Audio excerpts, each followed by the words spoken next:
Hello दोस्तों, कैसे हैं आप लोग। स्वागत है आप सभी का शैडो एक्सप्लेन में। तो चलिए शुरू करते हैं। इस एपिसोड की स्टार्टिंग उसातो को दिखाने से होती है, जो पिछले एपिसोड में सेनपाई और काजुटो के खत्म होने का विजन देखा था ना। उसके कारण वो अभी भी शौक में होता है और इसलिए वो तुरंत उस लड़की को ढूंढने के लिए निकलता है जिसने इसको यह बात बताई थी। लेकिन वो लड़की उसे कहीं पर नहीं मिलती है। हालांकि वो लड़की खिड़की से इसे ही देख रही थी और मन में ही वो कहती है कि अब सब कुछ तुम्हारे ऊपर डिपेंड है।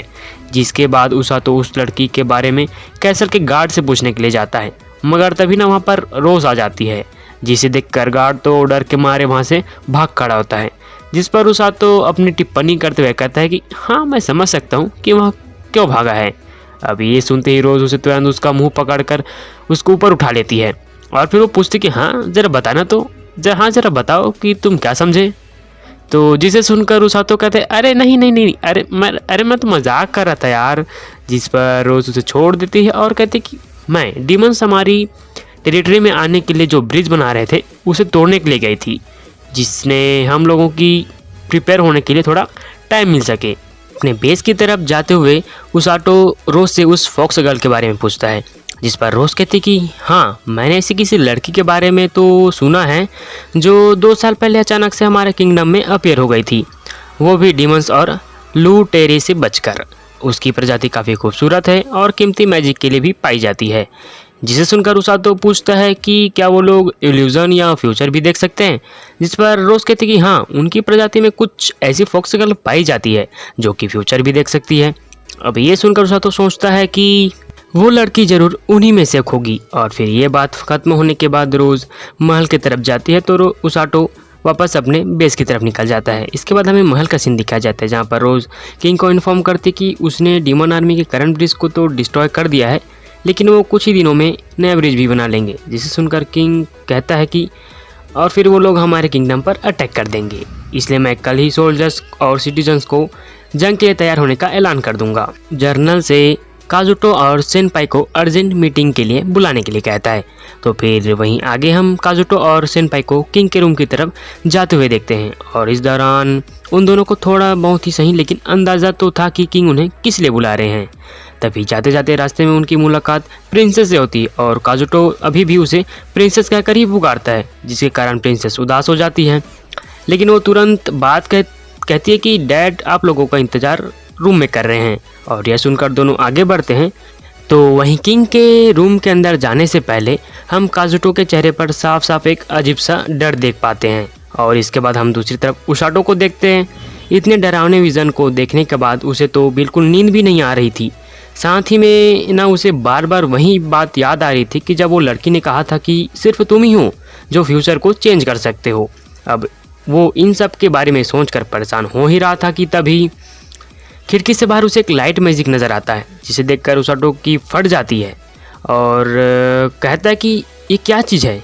लेकिन वो हिम्मत करके खिड़की के पास जाकर देखता है तो बाहर और कोई नहीं बल्कि काजुटो होता है। और हम काजुटो और उसातो को बाहर बात करते हुए दिखते हैं, जहाँ पर काजुटो से बताता है कि किंग ने आज हमें बुलाकर बताया है कि जल्द ही उनकी डीमन आर्मी के साथ वॉर होने वाली है। और यह बात सुनकर सेनपाई तो काफ़ी ज़्यादा एक्साइटेड लग रही थी, लेकिन मुझे नहीं लगता कि मैं बैटलफील्ड में ज़्यादा देर तक टिक पाऊंगा, और इसलिए मैं वहाँ से भाग निकला और अभी तुम्हारे सामने बैठा हूँ।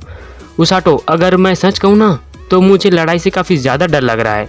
पिछली बार भी जब हम जंगल में ट्रेनिंग करने के लिए गए थे ना, भी अपने सामने डीमन को देखकर मेरे पैर फ्रीज हो गए थे। फिर मशक्क़त के बाद मैं उनसे लड़ पाया था और अब तो कुछ टाइम में हमारा सामना डीमन आर्मी से होने वाला है और वे लोग तो हमें मारने के लिए ही आ रहे हैं।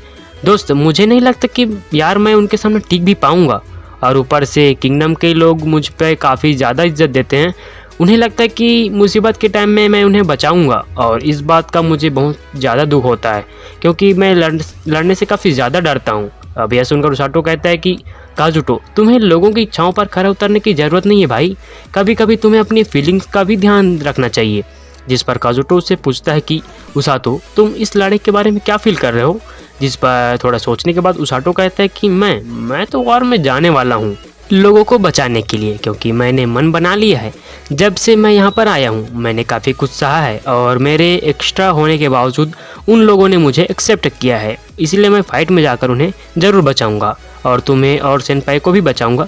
तुम चिंता मत करो यार, अगर तुम हीरो बनकर फाइट भी नहीं करोगे फिर भी हम दोस्त बने रहेंगे और जब भी ज़रूरत पड़ेगी मैं तुम्हें बचाऊंगा यार। अब उसातो की ये सारी बातें सुनकर काजुटो खुद को 2 चांटे लगाकर कहता है कि मैं कितना बेवकूफ़ हूँ यार, जो लड़ाई के बारे में ये सब सोच रहा था। मैंने भी तो सेनपाई को बचाने का प्रॉमिस किया था और मैं उसे ज़रूर पूरा करके रहूँगा।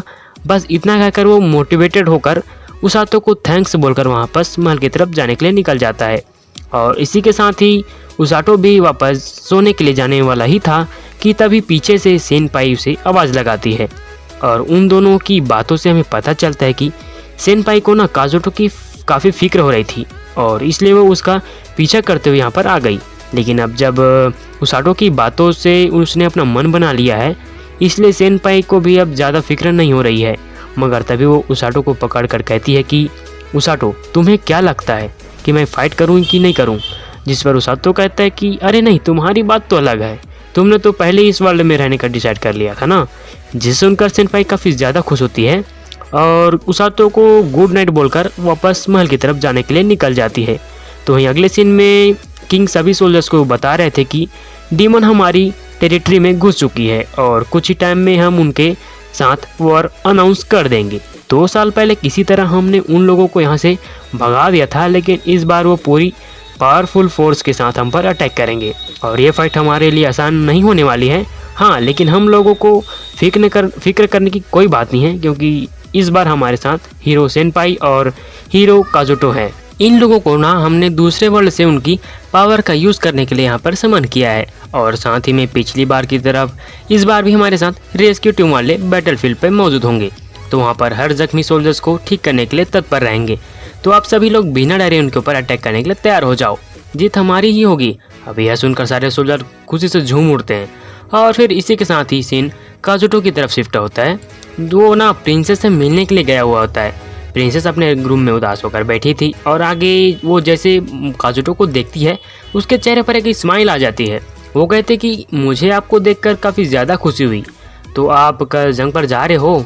जिस पर काजुटो कहता है कि हाँ, मैं कल बाकी लोगों के साथ बैटलफील्ड की तरफ निकल जाऊंगा। जिसे सुनकर प्रिंसेस कहती कि मैं प्रार्थना करूंगी कि आप ही जीत कर आएँ। जिसे सुनकर काजुटो वहाँ से जाने लगता है, लेकिन जाने से पहले वो प्रिंसेस को उसके नाम से पुकारता है। अब काजुटो के मुंह से अपना नाम सुनकर प्रिंसेस तो खुशम खुश हो जाती है और फिर वो काजुटो को सही सलामत वापस आने के लिए कहती है और इसके बाद काजुटो वहाँ से निकल जाता है।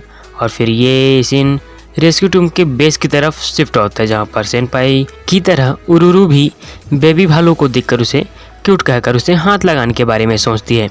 लेकिन जब वो अपना हाथ आगे करती है तो हर बार की तरह इस बार भी बेबी भालू उसके हाथ को झटक देता है। दूर रहे, चलो दूर रहो। लेकिन उरुरु भी वो काफ़ी जिद्दी होती है। वो कई बार उसको हाथ लगाने की कोशिश करती है, लेकिन हर बार बेबी भालू उसका हाथ झटक देता है।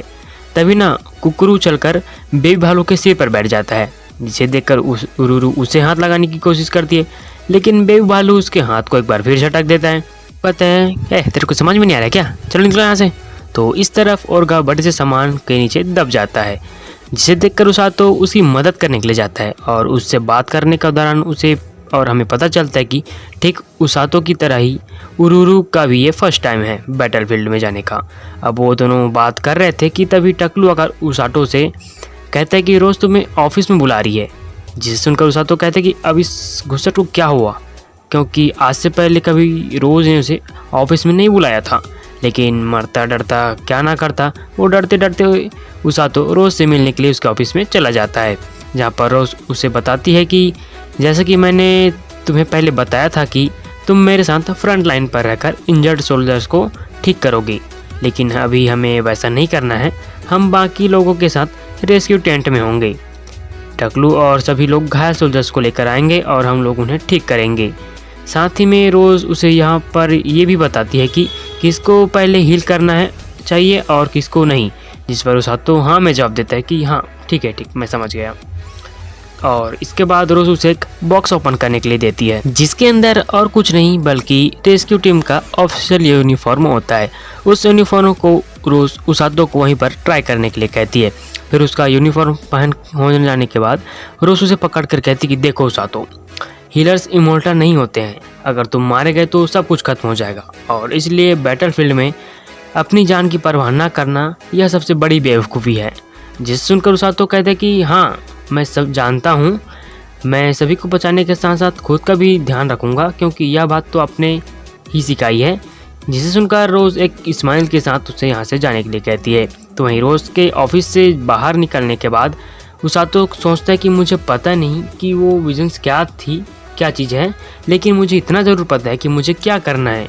मैं सेनपाई और काजुटो को किसी भी हालत में मरने नहीं दूंगा। और ये एपिसोड यहीं पे ख़त्म होता है मेरे दोस्तों। अगर अच्छी लगी होगी वीडियो तो लाइक कीजिए, कमेंट कीजिए, अपने दोस्तों के साथ शेयर कीजिए। मिलते हैं किसी और वीडियो में, तब तक के लिए टाटा बाय बाय सायोनारा।